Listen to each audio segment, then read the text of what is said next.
Hello students, मेरा नाम है नूतन माधव। स्वागत है आपका नूतन इनसाइट्स मैथ्स में। आज हम पढ़ेंगे कक्षा 5 के 12वें चैप्टर का दूसरा भाग। इसके पहले हमने टैली चार्ट और पाई चार्ट के बारे में पढ़ा। अब हम देखेंगे बार चार्ट। बार चार्ट क्या होता है? एक पैमाना दिया गया होता है आंकड़ों का, टेम्परेचर या कुछ भी, जो भी नंबर है, हाइट वगैरह जिसका भी। तो ये एक लाइन दी गई होती है, इस पे हमारे नंबर्स लिखे होते हैं और उसी के अकॉर्डिंग ये यहाँ लाइनें बनी होती हैं। उसे क्या बोलते हैं? Bar chart. यहाँ टीवी या अखबार में मौसम की खबर देखी है। 2 बार चार्ट हैं। इनमें 2 अलग अलग दिनों में 4 शहरों का अधिकतम तापमान दिखाया गया है। कौन कौन से शहर हैं? दिल्ली, शिमला, बेंगलोर और जैसलमेर। तो 1 जून को दिल्ली का टेम्परेचर और 1 जून को चारों शहरों का टेम्परेचर और 1 दिसंबर को चारों शहरों का टेम्परेचर दिया गया है। तो आप बार चार्ट में देखेंगे कि दिल्ली का टेम्परेचर कितना है? 33 डिग्री, शिमला का 22, बेंगलोर का 28 और जैसलमेर का 38। ऐसे ही 1 दिसंबर को जो टेम्परेचर दिया गया है, दिल्ली का 23, शिमला का 10, बेंगलोर का 24, जैसलमेर का 25। अब इस बार चार्ट से हमें कुछ क्वेश्चंस सॉल्व करने हैं। तो आप देखेंगे कि क्वेश्चन क्या दिए गए हैं। बार चार्ट से पता करो। पहला क्वेश्चन है, 1 जून को कौन सा शहर सबसे गर्म है? तो आप 1 जून देखेंगे। 1 जून में आप देखेंगे कि सबसे ज़्यादा टेम्परेचर किस शहर का दिखाई दे रहा है? सबसे लंबी लाइन किसकी है? जैसलमेर की। कितना टेम्परेचर है? 38 डिग्री। ठीक। अब दूसरा क्वेश्चन दिया गया है कि 1 दिसंबर को कौन सा शहर सबसे ठंडा है?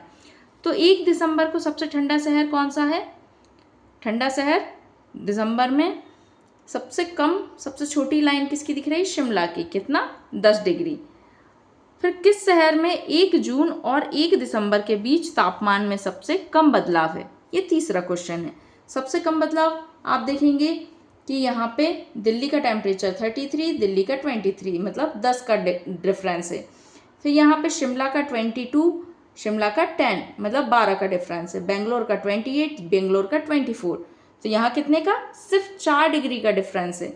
फिर यहाँ पे 38 और जैसलमेर का 25, तो 13 का डिफरेंस है। सबसे कम डिफरेंस कहाँ है? बेंगलोर में। मतलब बेंगलोर का टेम्परेचर गर्मियों में ना बहुत गर्म होता है, ना ठंडियों में बहुत ठंडा होता है।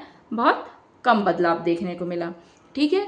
इसी तरह का बार चार्ट आप भी बनाकर देखिएगा। जो न्यूज़पेपर आता है उसमें डेली शहरों का टेम्परेचर दिया गया होता है। उन टेम्परेचर को नोट करो और 3-4 दिन का टेम्परेचर मिलाकर आप एक बार चार्ट तैयार कर सकते हैं। ऑस्ट्रेलिया में खरगोश। पहले ऑस्ट्रेलिया में खरगोश नहीं थे।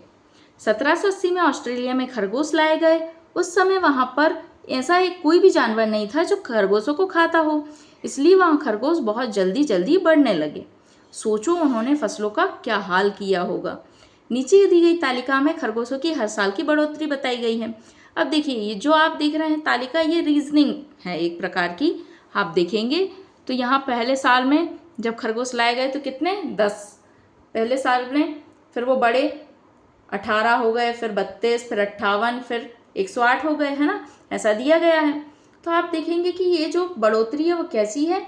दुगनी से थोड़ी कम। जैसे आप देखेंगे 10 दूनी 20, 20 से थोड़ा सा कम 18, 18 दूनी 36, 36 से थोड़ा सा कम 32। तो ये कैसी बढ़ोतरी है? आप जब थोड़ा ध्यान लगा के देखेंगे तो 10 दूनी 20, कितना कम है 20 से? 2, मतलब मल्टीप्लाई 2 माइनस 2। 18 दूनी 36 और ये क्या है? 32, तो मतलब कितना कम है? 4 कम है। Multiply 2 minus 4। ऐसे ही मल्टीप्लाई 2 32 दूनी 64, 64 में से कितना कम है? 6 कम है।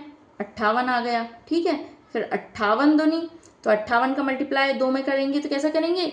50 दूनी 100 होता है और 8 दूनी 16, तो कितना हुआ? 116। 116 में से 8 गए, कितना बचा? 108 बचा। अब 108 का मल्टीप्लाई 2 में करेंगे तो फिर यहाँ 100 और 8 ऐसे कर लेंगे, तो 100 दूनी 200 और 8 दूनी 16, तो 216 हुआ। 216 में से 10 गए, कितना बचा? 206। फिर 206 में 2 का मल्टीप्लाई करेंगे और माइनस कितने का करेंगे? 12 का।